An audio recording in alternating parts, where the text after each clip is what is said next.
About everybody. खुशामदीद आप सब लोगों को जो आज इस इबादत में assembly believers church India Panki के साथ सहभागिता रख रहे हैं। आज की शुरुआत फिर से एक नगमे के साथ। यह खास दिन है, सारी दुनिया के अंदर हम लोग एक जश्न मना रहे हैं, एक त्योहार मना रहे हैं, ईद पेंतिकुस्त का दिन। और इसलिए इसके ताल्लुक से आगे जब बात की जाए, इससे पहले हम एक नगमे में शिरकत करेंगे।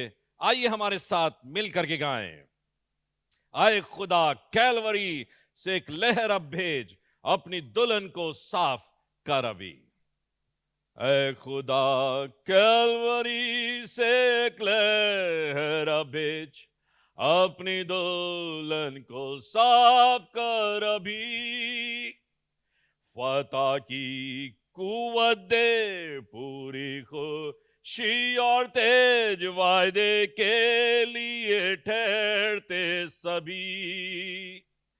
अपनी कुव्वत जला ले अब भेज, अपनी कुव्वत जला ली अब भेज। हम कमजोरों को तू फतहमंद बना, अपनी कुव्वत जला ली अब भेज। हमको यीशु में और शिक्षा जीवन में दे, खुशी से अपने मार्ग पर चला। हर लड़ाई में जय पाने की ताकत दे, अपने प्यार और ईमान में बढ़ा। अपनी कुव्वत जला ले अब भेज, अपनी कुव्वत जला ली अब भेज। सब कमजोरों को तू फतहमंद बना, अपनी कुव्वत जला ली अब भेज। सुस्त और सर दिलों को रूह में बिल्कुल जगा, दुनिया में जो उलझ गए हैं। बारिश बरकत की हम पर आसमान से बरसा के, क्रूस की तरफ हम सब देखते हैं। अपनी कुव्वत जला ले अब भेज, अपनी कुव्वत जला ले अब भेज। सब कमजोरों को तो फतहमंद बना, अपनी कुव्वत जला ले अब भेज। हाँ खुदावंद यीशु मसीह, आज हमें तेरी सामर्थ की, तेरी कुदरत की आवश्यकता है। इस बुरे संसार के अंदर जबकि हम जीवन व्यतीत कर रहे हैं, ये लाजमी हो जाता है कि हम तेरी खिदमत करने के लिए तेरी ही कुदरत से मुलब्बस कर दिए जाएं। अगर तेरी कुदरत हमारे पास नहीं होगी तो हम हार जाएंगे, हम शिकस्त हासिल कर लेंगे। और यह बात तुझे बखूबी मालूम थी, और इसीलिए तूने अपने चेलों को इस तरीके से सिखाया, शिक्षा दी कि इससे पहले कि तुम बशारत के काम में लग जाओ, तुम्हें जरूरी है कि मेरे चरणों पर आकर बैठ जाओ और मुझसे उस आसमानी सामर्थ को हासिल कर लो। आज खुदावंद यीशु मसीह वो 2020 साल पहले किया हुआ वायदा उसी समय के लिए सिर्फ जरूरी नहीं था, बल्कि आज भी हम सब के लिए बहुत बहुत बहुत जरूरी है। खुदावंद यीशु मसीह मदद कर, सहायता कर, और हम सबको ये तौफीक बख्श दे कि तेरे रूह पाक की अगुवाई में अपनी जिंदगी को गुजारने वाले हो सके। मदद करे बाप, हमारी हिदायत कर, सुनने वालों के कान खोले जाएं, दिल तब्दील किए जाएं। यीशु मसीह का पवित्र आत्मा, उसका रूह पाक लोगों की जिंदगियों से बातचीत करने वाला हो सके। मदद कर खुदा बाप, क्योंकि तेरे ही जलाली मुकद्दस नाम में होकर मांग लेते हैं। सुन लीजिए और कबूल भी कर लीजिए। आमीन। आज के कलाम का विषय है sin in the form of lie entered in early church and so as now. पाप जिसने कलीसिया के अंदर प्रवेश किया झूठ में होकर, और आज भी कुछ इसी तरीके से कलीसियाओं की जिंदगियों के अंदर वो प्रवेश कर चुका है। और आज इसी विषय पे हम आपसे बातचीत करेंगे।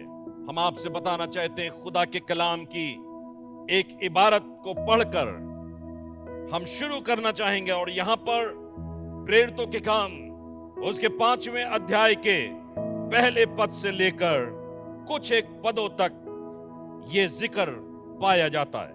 और यहां लिखा है, हननिया नामक एक मनुष्य और उसकी पत्नी सफीरा ने कुछ भूमि बेची और उसके दाम में से कुछ रख छोड़ा। और यह बात उसकी पत्नी भी जानती थी, और उसका एक भाग लाकर प्रेरितों के पांव के आगे रख दिया। पतरस ने कहा, हे हननिया, शैतान ने तेरे मन में यह बात क्यों डाली कि तू पवित्र आत्मा से झूठ बोले और भूमि के दाम में से कुछ रख छोड़े? जब तक वो तेरे पास रही क्या तेरी ना थी? और जब बिक गई तो क्या तेरे वश में ना थी? तूने ये बात अपने मन में क्यों विचारी? तू मनुष्यों से नहीं परंतु परमेश्वर से झूठ बोला है। ये बात सुनते ही हननिया गिर पड़ा और प्राण छोड़ दिए, और सब सुनने वालों पर बड़ा भय छा गया। फिर जवानों ने उठाकर उसकी अर्थी बनाई और बाहर ले जाकर गाड़ दिया।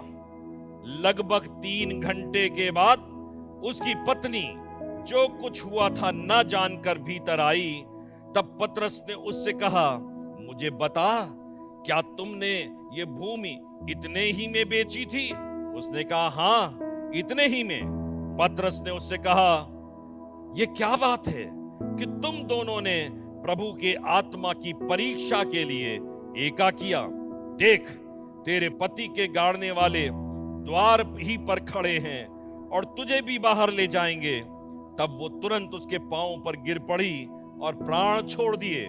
और जवानों ने भीतर आकर उसे मरा पाया और बाहर ले जाकर उसके पति के पास गाड़ दिया। ये मजमून जो हमने किताब मुकद्दस से पढ़ा है, यह आज हमारी जिंदगी के लिए नसीहत बख्शने वाला है। 4 बातें इस मजमून के अंदर पाई जाती हैं। और पहली बात है, churches and disciples in those days, और ये भी कह सकते हैं in present days, in those days as well in present days also, were hated and persecuted. कलीसिया के लोग, कलीसियाएं और उसके चेले उन दिनों के अंदर उनको बहुत सताओं में से गुजरना पड़ रहा था। उनसे लोग नफरत करते थे, और जैसा उस समय नफरत करते थे और कलीसिया के लोग और चेले सताओं में से गुजर रहे थे, आज भी दुनिया के अंदर, सारी दुनिया के अंदर हम सब इसके गवाह हैं। लोग नफरत करते हैं और सताए भी जाते हैं। दुनिया का कोई भी कोना इससे अछूता नहीं रह गया। लोग सताए जा रहे हैं, लोगों से नफरत की जा रही है। दूसरी चीज, कलीसियाओं के अंदर शैतान ने अपना प्रवेश कर लिया है।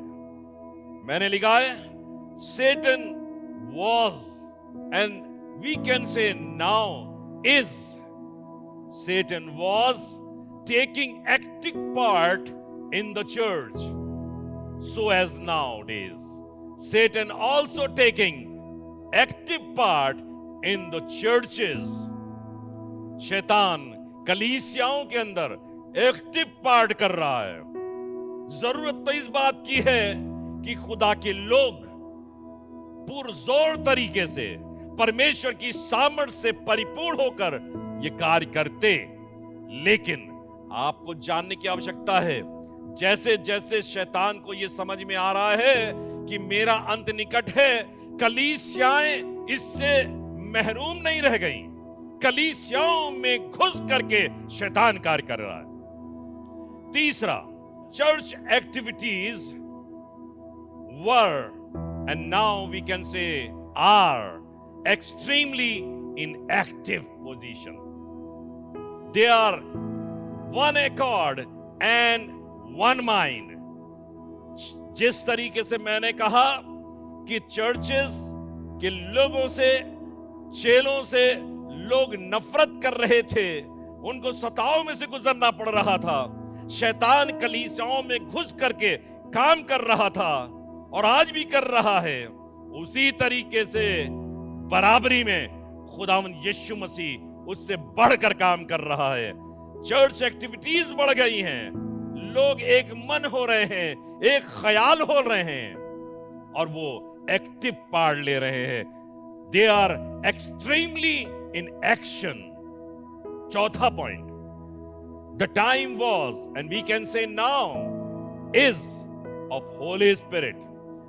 समय है, उस समय था पवित्र आत्मा का और आज भी समय है पवित्र आत्मा का। और मैं आज इन्हीं 4 बिंदुओं पर आपसे बातचीत इस मजमून को लेकर के करूंगा। यहां पर खुदा के कलाम के अंदर जब हम पढ़ रहे हैं और यहां लिखा है, हननिया नामक एक मनुष्य, उसकी पत्नी सफीरा ने कुछ भूमि बेची। आपको पता होना चाहिए ये कौन लोग हैं। ये वो लोग हैं जो कलीसिया के सदस्य हैं। ये कौन लोग हैं? ये वो लोग हैं जो परमेश्वर के चेले कहलाए जाते हैं। They are the disciples of the lord. मैंने लिखा है हननिया एंड सफीरा, ये these are the people who are disciples of Christ. और दूसरी बात, ये अपने नाम के अनुसार जाने नहीं जाते हैं, हालांकि ये परमेश्वर के भवन में रहते हैं, ये परमेश्वर के चेले हैं। हननिया का नाम का मतलब है ग्रेस, ग्रेस अनुग्रह, और सफीरा का मतलब होता है ब्यूटी, खूबसूरती। But their names do not fit there conduct.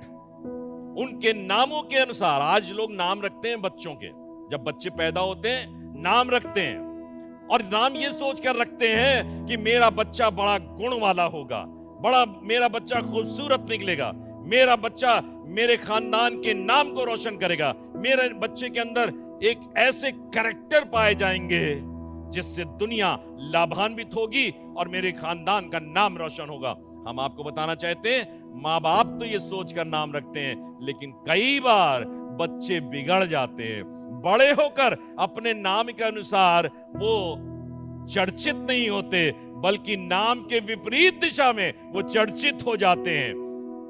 बिल्कुल ठीक ऐसे ही हननिया और सफीरा की जिंदगी के अंदर भी हम पढ़ रहे हैं, इनके अंदर अनुग्रह पाया नहीं जाता, इनके अंदर परमेश्वर की खूबसूरती पाई नहीं जाती।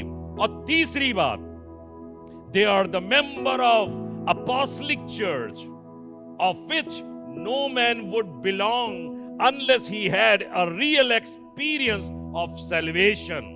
इन्होंने परमेश्वर की कलीसिया के अंदर प्रवेश किया, इसके लिए बड़ी मेहनत करी, परमेश्वर के चरणों पर बैठे, परमेश्वर से अपने गुनाहों की माफी मांगी और गुनाहों की माफी मांगने के बाद, परमेश्वर के ऊपर विश्वास करने के बाद इनके जीवन का उद्धार हो गया, परमेश्वर ने इन्हें ग्रहण कर लिया।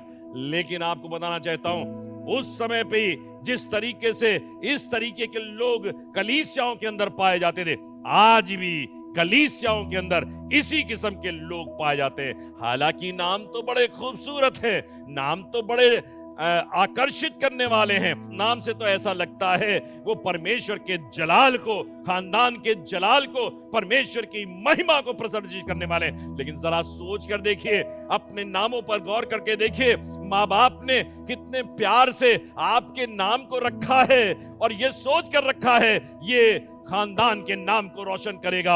और मैं तो यूं कहूं, खुदा के खादिम होने के नाते, जब खुदा के खादिम लोग किसी का नाम रखते हैं और उसको डेडिकेट करते हैं तो ये सोच कर करते हैं ये परमेश्वर की सेवा के लिए खर्च होगा, ये परमेश्वर के नाम को रोशन करेगा। लेकिन ऐसा कई बार मुमकिन इसलिए नहीं हो पाता क्योंकि शैतान कलीसियाओं के अंदर क्रियाशील हो चुका है।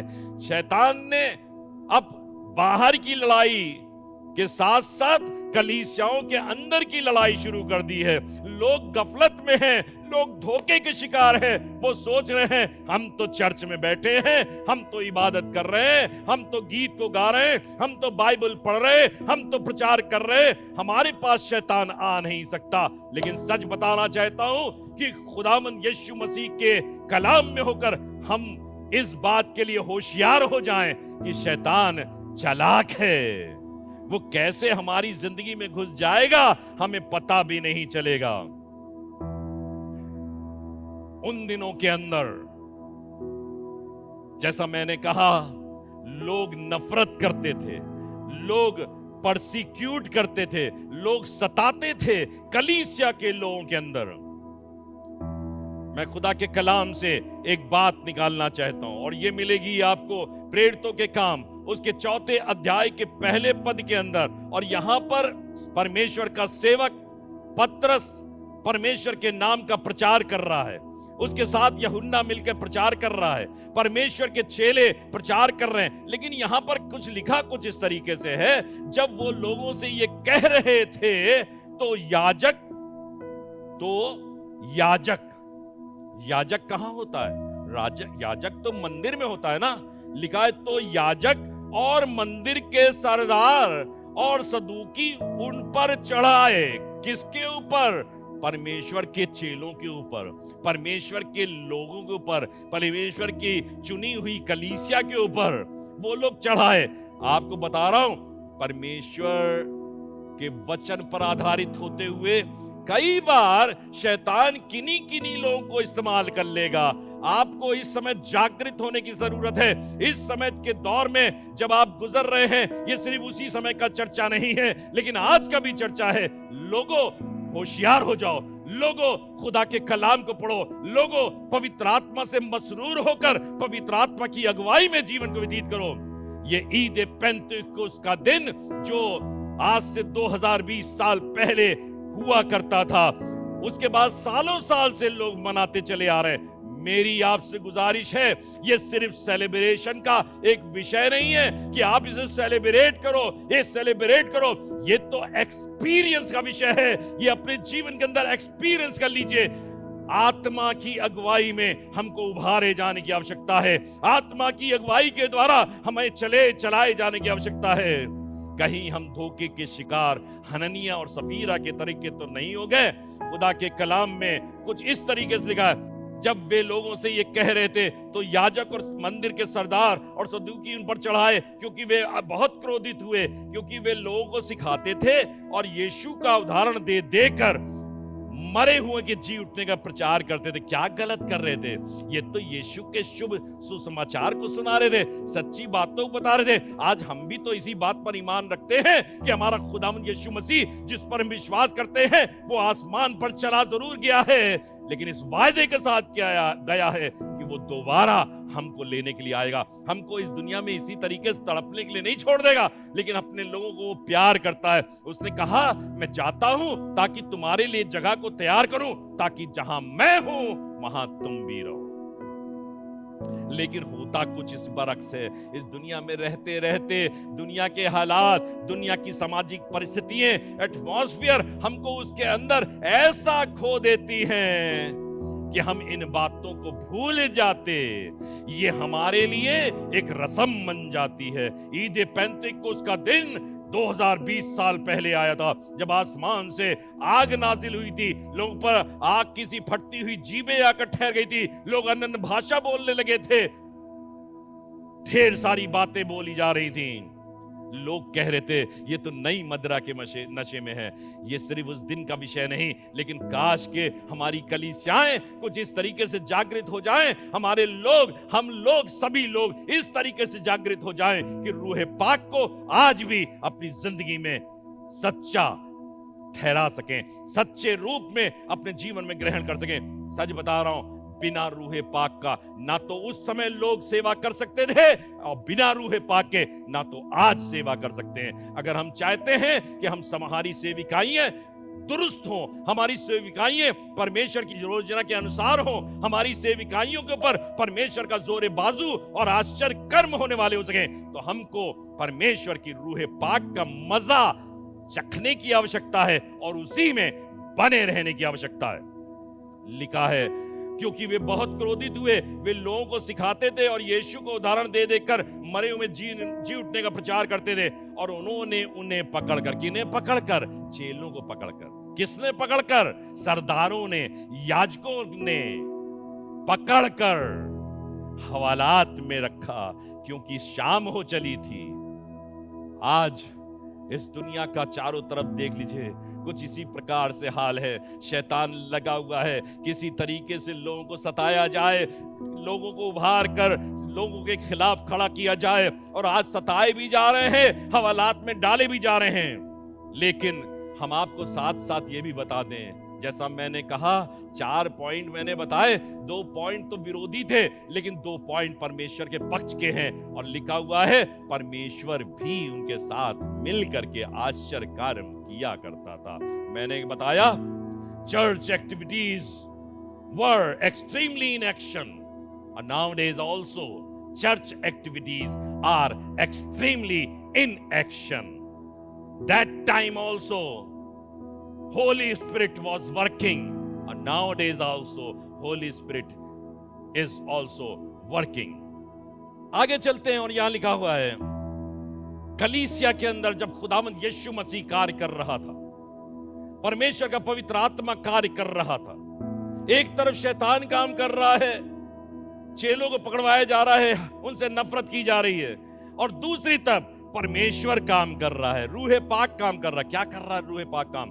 सबको एक कर रहा है, एक मन का कर रहा है, एक ख्याल कर रहा है। आप दुनिया में जरा चारों तरफ झांक कर देखिए, जरा नजरें घुमा कर देखिए, आपको पता चलेगा इस समय लोग एक हो गए, एक मन के हो गए। काश कि ये तबीयत हमारी जिंदगी के अंदर परमानेंटली स्थायित्व रूप धारण कर ले, और हम एक मन एक ख्याल, फॉर द टाइम बिंग नहीं, ये कोविड-19 का समय है, कोविड-19 को दूर करने के लिए नहीं, लेकिन हम परमेश्वर के लिए, इस जगत को जीतने लेने के लिए हमको इस बात की आवश्यकता है कि हम एक मन और एक ख्याल हो जाए। ये क्या, कौन करेगा इसको?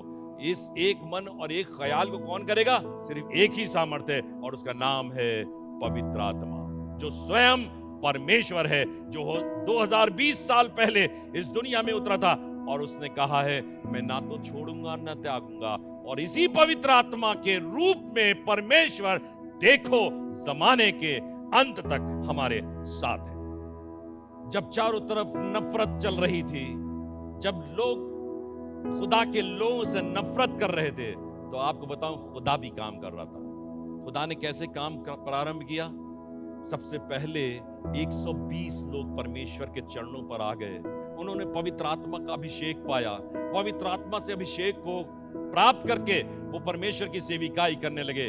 लेकिन आपको बताना चाहता हूं, यही पतरस जिसको लोगों ने, सरदारों ने, सदूकियों ने पकड़वा दिया, हवालात में डलवा दिया, यही पतरस जब प्रचार कर रहा है, तो खुदा के कलाम में लिखा हुआ है कि उसी दिन 3000 के लोग परमेश्वर के लोगों के साथ मिल गए, और परमेश्वर ने, पवित्र आत्मा ने उनको कलीसिया में शामिल कर 3000 लोग। और इस जगह पर 4 अध्याय के 4 पद में लिखा हुआ है, परंतु वचन के सुनने वालों में से बहुतों ने विश्वास किया, और उनकी गिनती 3120 से बढ़कर 5000 पुरुषों के लगभग हो गई। 5000 और लोग शामिल हो गए। मतलब क्या हुआ? 5,000, 3,000, 120, 8,120 चेले, 12 चेले थे और 12 चेले परमेश्वर के वचन को प्रचार कर रहे थे। परमेश्वर का काम दिन प्रतिदिन तरक्की करता चला जा रहा था। खुदा के कलाम में लिखा हुआ है, इन सदूकियों और फरीसियों ने सोचा कहीं ये बात बहुत ज्यादा लोगों में फैल ना जाए, तो लिखा है 4 अध्याय के 17वें पद में, ये बात लोगों में अधिक फैल ना जाए, हम उन्हें धमकाएं कि वे इस नाम से फिर किसी मनुष्य से बातें ना करें। परंतु औरों में से किसी को यह हियाव ना होता था कि उनमें जा मिले, तो भी लोग उनकी बड़ाई करते थे। आगे लिखा है 17वें पद में, तब महायाजक और उसके सब साथी जो सदूकियों के पंथ के थे डाह से भरकर उठ खड़े हुए और प्रेरितों को पकड़कर बंदी गृह में डाल दिया गया। अभी तो विरोध कर रहे थे, अब उन्हें उठाकर बंदी गृह में डाल दिया। और लिखा है, और उन्हें फिर लाकर महासभा के सामने खड़ा कर दिया और महायाजक ने उनसे पूछा, क्या हमने तुम्हें चिताकर आज्ञा ना दी थी कि तुम इस नाम से उपदेश ना करना? तो अभी देखो, तुमने सारे यरूशलेम को अपने उपदेश से भर दिया है। एक बार जरा जोरदार आवाज में सब लोग बोले, सारे यरूशलेम को परमेश्वर प्रभु यीशु मसीह के उपदेश से उस समय भर दिया गया। काश के आज हम और आप भी यही देखने वाले हो सके, हम देखे भी और कान से सुने भी। जिस तरीके से शैतान काम कर रहा है, खुदावंद यीशु मसीह का काम भी जोर पकड़ रहा है। चारों तरफ धूम मची है, देखो यीशु आ रहा है, यीशु परमेश्वर है, यीशु खुदा का बेटा है, यीशु से नजात है, यीशु से छुटकारा है, यीशु से चंगाई है, और सारी दुनिया जान रही है। और मैं तो यूं कहना चाहता हूं, सारी दुनिया की आंखें भी खुदा की लोगों की ओर लगी हुई है। पवित्र आत्मा के लिए सिर्फ एक सेलिब्रेशन बनाकर ना रखो, लेकिन इस सेलिब्रेशन को अपने जीवन के अंदर ग्रहण कर लो, और इस जीवन के ग्रहण करने के द्वारा परमेश्वर प्रभु यीशु मसीह का नाम महिमान्वित होने वाला हो सके। लिखा है, खूब इनका विरोध बढ़ता चला जा रहा था, लोग विरोध कर रहे थे। तब वहां पर एक गमेलियल नाम का एक शख्स मौजूद हुआ, और लिखा है परमेश्वर के वचन के अंदर, उसने तमाम फरीसियों और सदूकियों से कहा, मेहरबानी करके इनसे ज्यादा मतलब ना रखो, क्योंकि तुम इससे पहले थ्यूदास नाम का एक शख्स पैदा हुआ था, जिसने अपनी ओर 400 आदमी कर लिए थे, परंतु वो मारा गया, और जितने लोग उसे मानते थे वो सब तितर बितर हुए और मिट गए। उसके बाद नाम लिखाई के दिनों में यहूदा गलीली उठा और कुछ लोग अपनी ओर कर लिए, वो भी नष्ट हो गया, और जितने लोग उसे मानते थे सब तितर बितर हो गए। इसलिए अब मैं तुमसे कहता हूं, इन मनुष्यों से दूरी रहो, इनसे कुछ काम ना रखो, क्योंकि यदि ये धर्म का काम मनुष्यों की ओर से हुआ तब तो मिट जाएगा, परंतु यदि परमेश्वर की ओर से हुआ तो तुम उन्हें कदापि मिटा ना पाओगे।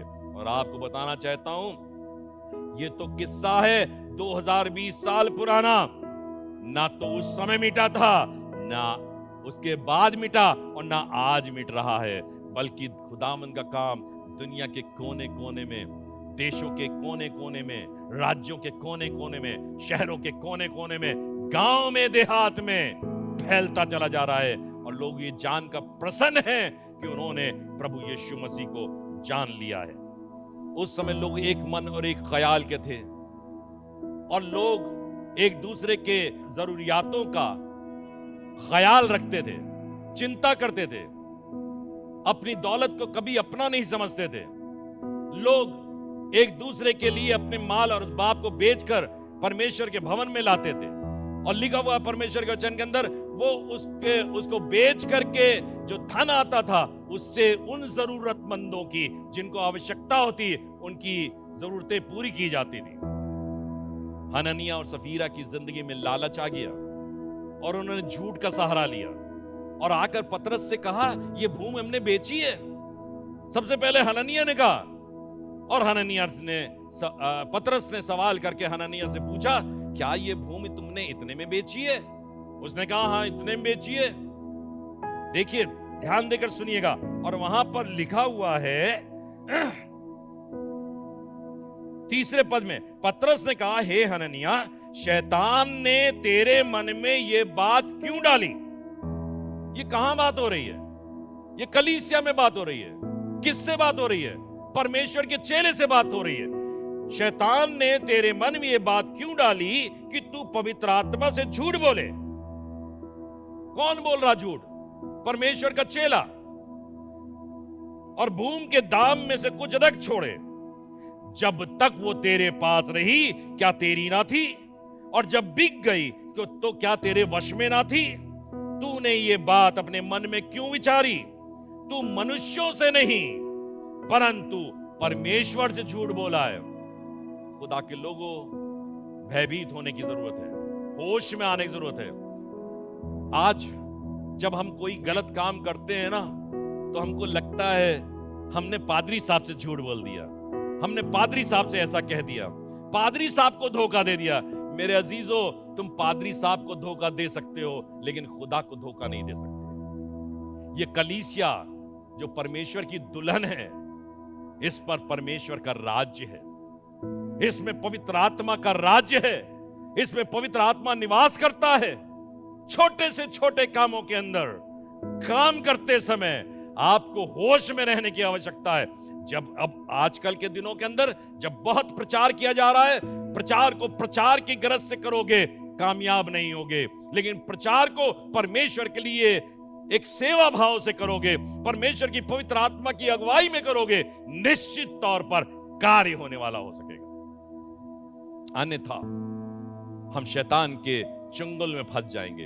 हननिया फंस गया और उसने झूठ बोला। लिखा है वो वहीं पर गिरा और मर गया। उसके बाद लिखा है उसकी पत्नी भी आई, जो ये नहीं जानती थी क्या कुछ हुआ है। और लिखा है और सब सुनने वालों में बहस आ गया। फिर जवानों ने उठाकर उस अर्थी बनाई और बाहर ले जाकर गाड़ दिया। लगभग 3 घंटे के बाद उसकी पत्नी जो कुछ हुआ था ये ना जानकर भीतर आई। तब पतरस ने उससे कहा मुझे बता तो सही, ये भूमि तूने कितने में बेची है? उसने कहा इतने ही में। वाह रे खुदा के खादिम और उसकी खादिमा, तुम दोनों ने क्यों ऐका कर लिया कि तुम सोच रहे हो पतरस से झूठ बोल रहे हैं, पतरस से बच जाओगे? तुम तो खुदा से झूठ बोल रहे हो। लिखा पतरस ने उससे कहा ये क्या बात है? तुम दोनों ने प्रभु के आत्मा की परीक्षा के लिए एका किया। देख तेरे पति के गाड़ने वाले द्वारी पर खड़े हैं और तुझे भी बाहर ले जाएंगे। लिखा वो उसी समय उसके चरणों पर गिरा और लोगों ने अंदर आकर उसे मरा पाया और उसे लेटाकर उसके पति के पास गाड़ दिया। खुदा के लोगों, मैं आपसे बताना चाहता हूं, आप सेवा कर रहे हो, करो सेवा, मेहनत कर रहे हो, करो मेहनत, लेकिन जब आज हम ईद पेंतिकोस्त का दिन सेलिब्रेशन के तौर पर मना रहे हैं, एक उत्सव के रूप में मना रहे हैं, इस सेलिब्रेशन को जिंदगी की गहराई में उतर जाने दो। इस सेलिब्रेशन को अपनी कलीसियाओं के अंदर क्रियाशील हो जाने दो। आज कलीसियाओं को इतना ज्यादा जोरावर होने की जरूरत है, खुदा के खादिमों को, खुदा के लोगों को इतना जोरावर होने की जरूरत है कि जो खिदमत होनी चाहिए, जिस तरीके से परमेश्वर के नाम का प्रचार होना चाहिए, उस तरीके से होने पाए, आत्माएं जीती जाएं, आश्चर्यजनक कार्य हो पाए। तभी तो लिखा हुआ है अब हे प्रभु उनकी धमकियों को देख और अपने दासों को यह वरदान दे कि तेरा वचन हियाव से सुनाए और चंगा करने के लिए तू अपना हाथ बढ़ा कि चिन्ह और अद्भुत काम तेरे पवित्र सेवक यीशु के नाम से किए जाएं। खुदा के लोगों, बहुत समय गुजर गया, सिर्फ आराम से हमने समय को गुजारा। हमने शायद जिस तरीके से परमेश्वर की सेवा करनी चाहिए थी नहीं सेवा करी। आज ये तो मैंने एक बात कही, झूठ ने कलीसियाओं के अंदर घर बनाया है। इस तरीके की कितनी बातें हैं। शैतान तरह तरह से हमको आजमाता है, हमारी जिंदगी के अंदर आक्रमण करता है और हमको जीत लेना चाहता है, और कई बार वो सफल भी हो जाता है। हमको डरने की जरूरत है, हमको खौफजदा होने की जरूरत है। जब हम प्रचार करते हैं, जब हम गाने गाते हैं, जब हम सेवा करते हैं, तो जरा सोचिए तो सही, हमारा संबंध पवित्र आत्मा के माध्यम से परमेश्वर से जुड़ा हुआ है कि नहीं जुड़ा हुआ? अगर हमारा संबंध उसके साथ जुड़ा हुआ नहीं है तो हम चेले होंगे, कलीसिया के सदस्य होंगे, अभिषिक्त होंगे, लेकिन ये बात परमेश्वर को रास नहीं आएगी। जरा झांक कर देखिए, कहीं हम तो हननिया और सफीरा के तरीके से जीवन नहीं व्यतीत कर रहे हैं। हमको होश में आने की जरूरत है। मैं सभी लोगों से कहना चाहता हूं, आज ईद पेंतिकुस्त के दिन काश के हमारी जिंदगियां परमेश्वर की आत्मा से एक बार फिर से लबरेज हो जाए, हम भर जाएं परमेश्वर की आत्मा से, और जैसा परमेश्वर का आत्मा हमारी अगुवाई करे, ठीक उसी के अनुसार हम कार्य करने वाले हो सके। खुदा आप सबको बहुत बरकत दे। आइए दुआ करें। जिंदा और जलाली खुदावंद यीशु मसीह, हम अपने आप को तेरे मुकद्दस और सामर्थी हाथों में देते हैं। हम कमजोर इंसान हैं, इस दुनिया में रहते हुए दुनिया के हालात और कई बार हमारी जिंदगी पर कब्जा करने लगते हैं। हम इस दुनिया के तमाम सेवकों को परमेश्वर तेरी अधीनता में देते हैं, और यही चाहते हैं तेरा कलाम उनकी जिंदगियों के अंदर पकड़ बना ले और उससे जरा सा भी विचलित ना हो, एक अंश भी दाहिने और बाएं ना जाए, ताकि परमेश्वर का राज्य स्थापित किया जाए और परमेश्वर शीघ्र अतिशीघ्र अपने आप को इस दुनिया में प्रदर्शित करने वाला हो सके। लोग जान जाएं यीशु ही खुदा है। यीशु मसीह के मुबारक और तसल्ली बख्श नाम में होकर इस प्रार्थना को मांग लेते हैं। सुन लीजिए और ग्रहण भी कर लीजिए। आमीन। आइए हम सब अपनी जगह पे खड़े हो जाएंगे और प्रार्थना करेंगे। आए हमारे बाप, तू जो आसमान पर है, तेरा नाम पाक माना जाए, तेरी बादशाहत आए, तेरी मर्जी जैसे आसमान पे पूरी होती जमीन पर भी पूरी हो। हमारी रोज की रोटी आज हमें बख्श दे, जिस तरह हमने कसूर वालों को मुआफ करते हैं, हमारे कसूरों को मुआफ कर, हमें आजमाइश न पड़ने दे, बल्कि बुराई से बचा, क्योंकि बादशाहत, कुदरत और जलाल हमेशा तेरी ही है। आमीन। अब हमारे परमेश्वर पिता का प्रेम और प्रभु यीशु मसीह का अनुग्रह और पवित्र आत्मा की सहभागिता हम में से हर एक शख्स के साथ अब से लेकर हमेशा तक बनी रहे। आमीन। ये इबादत असेंबली बिलीवर चर्च पनकी की तरफ से हम करते हैं। हमसे टेलीफोन पर संपर्क करिए 0512 257 0108। खुदा आपको बरकत दे।